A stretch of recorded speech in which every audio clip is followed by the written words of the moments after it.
Circle को आगे continue करेंगे क्लास 11th और एकेडमिक लेवल पर। हमने सर्कल के बेसिक कॉन्सेप्ट, जनरल इक्वेशन और स्टैंडर्ड इक्वेशन को डिस्कस कर लिया था। आज हम आगे बढ़ते हैं। हेलो बच्चों, आप सभी का मोस्ट वेलकम मेरे चैनल मैथ्स सर्वाइव आरपी पर। तो आइए बात करते हम लोग हैं आज का टॉपिक। पहला टॉपिक आज का ये है कि हम दो सर्कल के इंटरसेक्शन एंगल को डिस्कस करने जा रहे हैं। दो सर्कल के बीच में इंटरसेक्शन एंगल तभी डिफाइन होगा जब वे एक दूसरे को दो बार दो अलग अलग पॉइंट पर इंटरसेक्ट करेंगे। पहली बात, या मान लीजिए इंटरसेक्ट नहीं कर रहे हैं तो उन्हें एक दूसरे को एक्सटर्नली या इंटरनली कहीं ना कहीं टच करना होगा। अगर वे एक दूसरे से दूर दूर होंगे, कहीं से भी कांटेक्ट नहीं करेंगे, तो ऐसा कोई भी इंटरसेक्शन एंगल एग्जिस्ट नहीं करेगा। पहली बात तो ये हो गई। दूसरी बात ये कि दो सर्कल के बीच का इंटरसेक्शन एंगल क्लोज इंटरवल 0-180 से बिलोंग करना चाहिए, यानी उस इंटरसेक्शन एंगल की वैल्यू मिनिमम 0 और मैक्सिमम 180 पॉसिबल होती है। बाकी सभी वैल्यू 0 और 180 के बीच में आती है। किसी एंगल के 0 और 180 तक में बाउंड होने का मतलब यह होगा कि वह एंगल एक्सिस ऑफ एक्स के ऊपर बनेगा, यानी वह एंगल एक्सिस ऑफ एक्स के ऊपर बनने की वजह से एक्स वाई प्लेन के या तो पहले या दूसरे क्वाड्रेंट में ही लाइज करेगा। यहां पर इंटरसेक्शन एंगल को डिफाइन करने के लिए हमें एक हॉरिजॉन्टल लाइन या यूं कहिए एक्सिस ऑफ एक्स की नीड होती है। उस एक्सिस ऑफ एक्स को यहां दिखाने के लिए हम इन दोनों सर्कल्स के सेंटर को एक लाइन के मदद से ज्वाइन कर देंगे। तो ये लाइन जो C1 C2 है, जो इन सेंटर्स के बीच के डिस्टेंस को भी रिप्रेजेंट कर रही है, वह इस एंगल थीटा के लिए एक्सिस ऑफ एक्स का या हॉरिजॉन्टल लाइन का काम करेगी। क्योंकि ये एंगल 0 और 180 के बीच में ही होगा, इसलिए हम जानबूझ करके इसके अपर इंटरसेक्शन पॉइंट को लेंगे और हम इसे किसी नाम से नॉमिनेट करेंगे। तो मैंने इसे P से नॉमिनेट कर दिया है। जैसा कि हम जानते हैं, एंगल या तो दो लाइन के बीच में पॉसिबल होता है या एंगल दो वेक्टर के एक्शन लाइन के बीच में पॉसिबल होता है, या तो एंगल एक प्लेन और एक लाइन के बीच में एग्जिस्ट करता है, और एंगल बहुत बार, कई बार, अक्सर दो प्लेन के बीच में भी डिफाइन होता है। एंगल कभी भी एक लाइन और एक पॉइंट के बीच में, एंगल कभी भी एक प्लेन और पॉइंट के बीच में, या दो पॉइंट के बीच में, या दो जिग जैग टेढ़े मेढ़े चलने वाले शेप के बीच में पॉसिबल नहीं होता है। और आप देख रहे हैं कि सर्कल स्ट्रेट लाइन नहीं है, ये जिग जैग कर्व है। तो मैं आपको बता दूं कि इंटरसेक्शन एंगल न तो ये एंगल माना जाएगा, इंटरसेक्शन एंगल न तो ये एंगल माना जाएगा, और न ही इंटरसेक्शन एंगल यहां से लेकर के यहां तक का एंगल माना जाएगा, क्योंकि दो कर्व के बीच में एंगल पॉसिबल होता ही नहीं है। तो फिर ये एंगल कैसे आया है? अगर आप इन दोनों सर्कल के अपर इंटरसेक्शन पॉइंट को इन दोनों सर्कल्स के सेंटर से दो लाइन के मदद से ज्वाइन करेंगे, तो जब आप इन दो लाइंस को प्रोड्यूस करेंगे तो ये लाइन एक दूसरे से पॉइंट P पर कांटेक्ट करने की वजह से पॉइंट P पर इन दोनों लाइन के बीच में एक एंगल प्रोड्यूस होगा, और दरअसल वही एंगल इन दोनों सर्कल के बीच का इंटरसेक्शन एंगल होता है। यानी बाय फैक्ट इन सर्कल के बीच में कोई एंगल नहीं बन रहा है, बल्कि इन सर्कल के अपर इंटरसेक्शन पॉइंट को सर्कल के दोनों सेंटर से ज्वाइन करने वाले लाइन के बीच के एंगल को ही हम लोग सर्कल का इंटरसेक्शन एंगल कह रहे हैं। ठीक है, सवाल ये एंगल कैसे निकलेगा? अगर आप ध्यान देंगे तो पॉइंट P की डिस्टेंस पॉइंट C1 से पहले सर्कल का रेडियस R1 है, और क्लियरली लेंथ ऑफ PC2 जो है ये रेडियस R2 हो गया।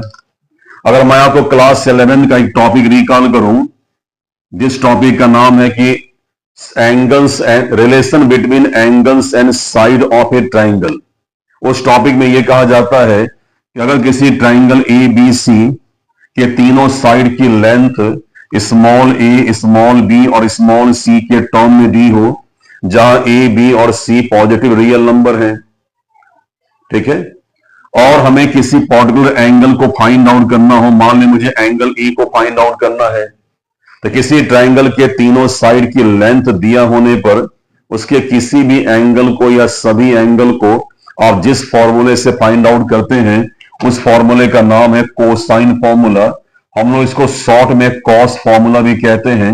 हम सभी जानते हैं कोसाइन को शॉर्ट में कॉस ही कहा जाता है।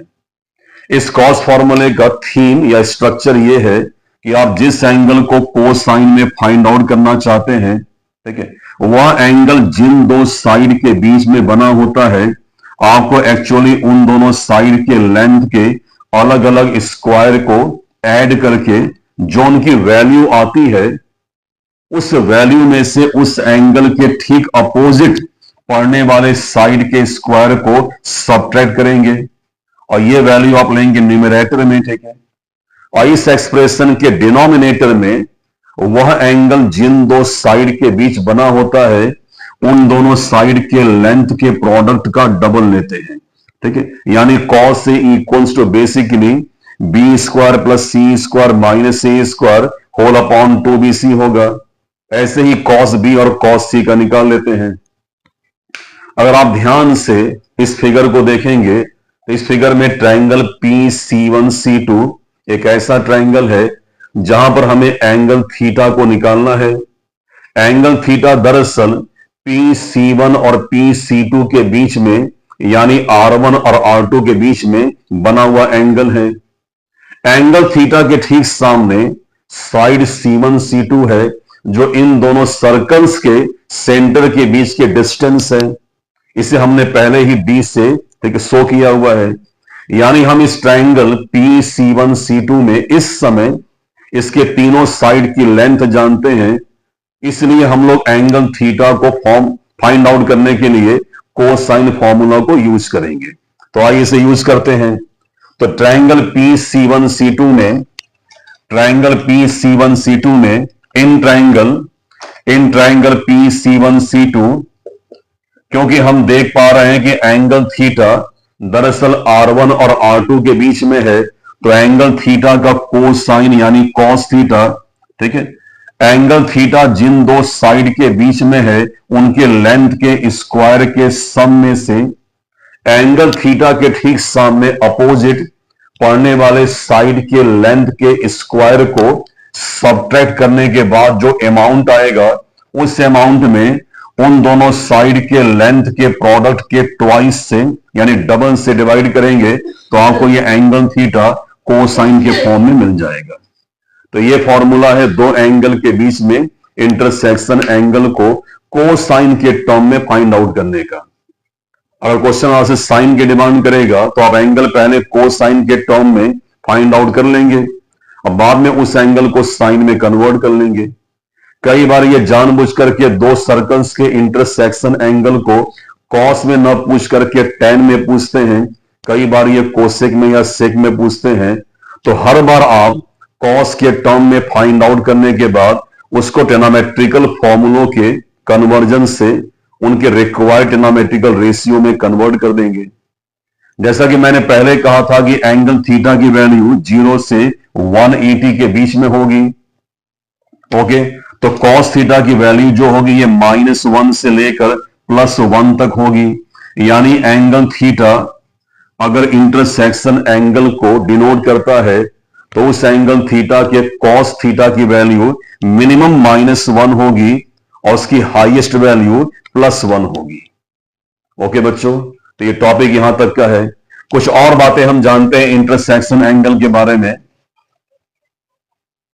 जैसा कि अभी अभी आपने देखा कि दो एंगल के बीच में इंटरसेक्शन एंगल को थीटा से रिप्रेजेंट करने पर उस एंगल का कोसाइन यानी cos theta actually R1 square plus R2 square minus D square whole upon 2R1 into R2 होता है। तो अब हम लोग इस इंटरसेक्शन एंगल के कुछ और कंडीशन को डिस्कस करने वाले हैं। पहला क्या होगा? पहला ये होगा कि अगर दो एंगल के बीच में इंटरसेक्शन एंगल थीटा अगर 90 हो जाए तो क्या होगा। अगर ये एंगल 90 होगा तो आप जानते हैं कि 90 के सामने ट्रायंगल का हाइपोटेन्यूज होता है, और 90 जिन दो साइड के बीच में होता है उनमें से एक बेस और जो दूसरा होता है उसे हम परपेंडिकुलर मानते हैं। और पाइथागोरस के थ्योरम के अकॉर्डिंग टू 90 के सामने आने वाले हाइपोटेन्यूज का स्क्वायर बाकी दोनों साइड के लेंथ के अलग अलग स्क्वायर के सम के इक्वल आता है। और अगर ऐसे आप ना देखें, आप इस थीटा की वैल्यू को कोसाइन में जहां थीटा है अगर आप वहां पुट करेंगे तो cos 90 हम सभी जानते हैं जीरो होता है। हम इस जीरो को इस एक्सप्रेशन से कंपेयर करेंगे तो ये हो जाएगा r1 square plus r2 square minus D square whole upon 2 into r1 r2। अगर हम क्रॉस मल्टीप्लाई करेंगे 2r1 r2 से जीरो में तो ये जीरो में कन्वर्ट हो जाएगा, तो आपको मिलेगा numerator r1 square plus r2 square minus D square.